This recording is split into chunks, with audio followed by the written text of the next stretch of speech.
आज कहानी है उस प्राचीन ऐतिहासिक और रहस्यमय मंदिर की जो विभिन्न जलधाराओं से मिलकर बना है। नाम है गुप्त सहस्त्रधारा। जहां हिमाचल और उत्तराखंड की सीमाएं मिलती है, वहीं बसता है एक ऐसा पवित्र स्थल जिसे लोग आस्था और रहस्य का संगम कहते हैं। टॉस और यमुना नदी के संगम पर स्थित गुप्त सहस्त्रधारा मंदिर सदियों पुरानी श्रद्धा का एक केंद्र है। इस मंदिर के नाम को लेकर दो प्रमुख कथाएं प्रचलित हैं। पहली कथा के अनुसार यहाँ स्थित प्राचीन शिव मंदिर में अनेक जलधाराएं निरंतर बहती रहती है। इन्हीं सहस्त्र जलधाराओं के कारण इस स्थान को सहस्त्रधारा कहा गया है। विशेष और खास बात यह है कि ये मंदिर हिमाचल उत्तराखंड की सीमा पर मां यमुना नदी और टॉस नदी के मिलन पर स्थित है। पवित्र सहस्त्रधारा मंदिर जो प्राचीन काल का सदियों पुराना मंदिर है और आज इस मंदिर में महाशिवरात्रि है, तो हमने कहा कि आज से बेहतर मौका शायद इस मंदिर को देखने के लिए नहीं मिल सकता। तो आज इस भव्य और दिव्य मंदिर को निहारने और महादेव के दर्शन करने हम भी पहुंचे हैं। तो इस मंदिर की कहानी आप सभी सुनिए और मंदिर के पदाधिकारियों से भी सुनिए। यहाँ पर जब प्राचीन काल में पांडु वगैरह का यहाँ पड़ाव रहता था, तो ये गुप्त जो आपका बरगद का पेड़ है, इसके नीचे अपने शस्त्र वगैरह ये रखे जाते थे। और जो मेन इस यहाँ की जो प्राचीन वो है हमारी जो नीचे से गुफा है वो प्राचीन हरिद्वार में निकलती थी।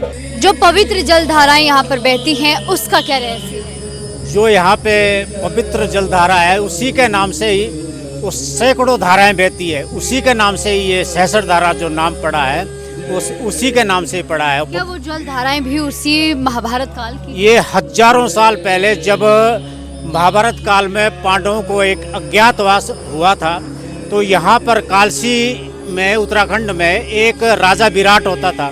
तो अज्ञातवास के दौरान उन्होंने राजा विराट के पास मतलब भेष बदल कर उन्होंने उनके पास नौकरी की और उस समय जो है उन्होंने अपने जो उनके हथियार थे वो इस बरगद के पेड़ पर छुपा दिए थे और गुप्त रूप से जो है उनके पास वो नौकरी करने लग गए थे। जो कि सामने आपको उत्तराखंड का जो ये प्लेन एरिया दिख रहा है, इस जगह पे भीम, अर्जुन, नकुल, सहदेव इन लोगों ने जो है उनके राजा विराट की जो घोड़े होते थे उनको चराने के लिए इन यहाँ पर उनके पास नौकरी की उन्होंने।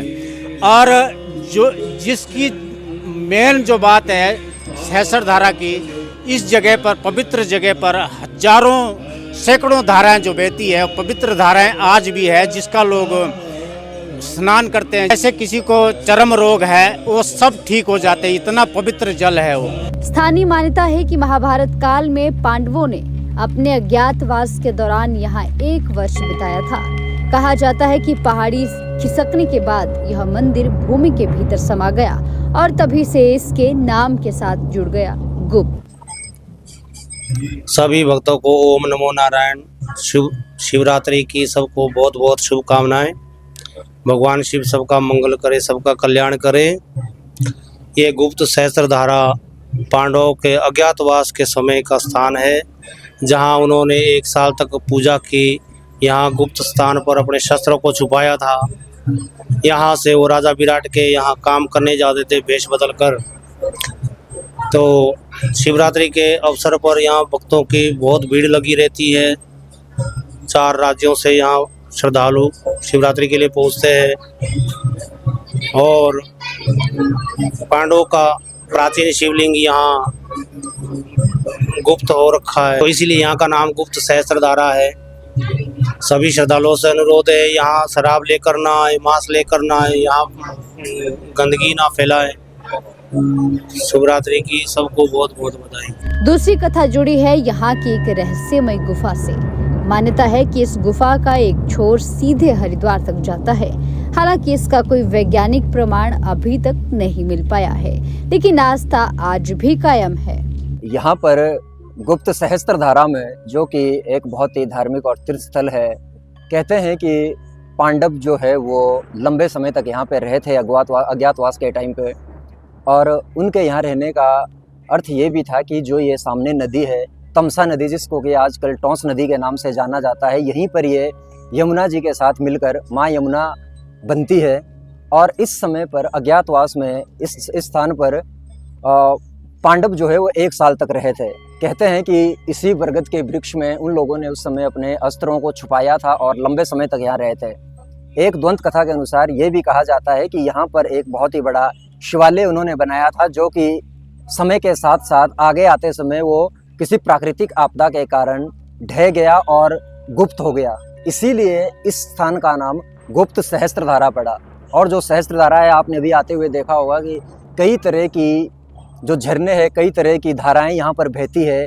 उन्हीं धाराओं को कि सैकड़ों तरह की धाराएं यहाँ पर है, और उसके बारे में भी मान्यता है कि अगर आपको कुछ चर्म रोग या कुछ इस तरह की आपके शरीर में कोई प्रॉब्लम है तो इस जल से नहाने के बाद वो चीज़ ठीक हो जाती। ये हमारे पीछे जो गुफा है, इसके बारे में कहा जाता है कि इसका एक छोर सहस्त्रधारा में और दूसरा छोर हरिद्वार में निकलता है। ये आजकल अंदर से बंद की हुई है, इसलिए इसको आधा ही हम इसमें जा सकते हैं, उसके बाद ये बंद किया हुआ है। पर कहते हैं कि इसका दूसरा छोर जो है वो हरिद्वार में मिलता है। तो ये बहुत ही भव्य और दिव्य जगह है। उत्तराखंड और हिमाचल के बॉर्डर पर स्थित है। यहाँ पर उत्तराखंड हिमाचल के अलावा पंजाब, हरियाणा और अलग अलग स्टेट के लोग घूमने आते हैं। और कमेटी के मेंबर होने के नाते मेरा ये भी अनुरोध रहेगा कि श्रद्धालुओं से कि जब यहाँ आएँ तो किसी तरह का कूड़ा करकट और किसी तरह की यहाँ पे दारू या चिकन वगैरह कुछ ऐसी चीज़ें ना करें, जिससे कि यहाँ की जो भव्यता है और दिव्यता है वो कम ना हो। मंदिर परिसर में स्थित सैकड़ों वर्ष पुराना बरगद का वृक्ष भी श्रद्धा का एक केंद्र है। आज भी हिमाचल, उत्तराखंड, दिल्ली और हरियाणा सहित कई राज्यों से श्रद्धालु यहाँ दर्शन करने के लिए पहुँचते हैं। आस्था, इतिहास और प्रकृति का संगम गुप्त सहस्त्रधारा मंदिर सिर्फ एक धार्मिक स्थल नहीं, बल्कि सीमाओं को जोड़ने वाली एक अलग पहचान भी है। Real news, real voice. Your trusted source for authentic stories, bringing the world to you.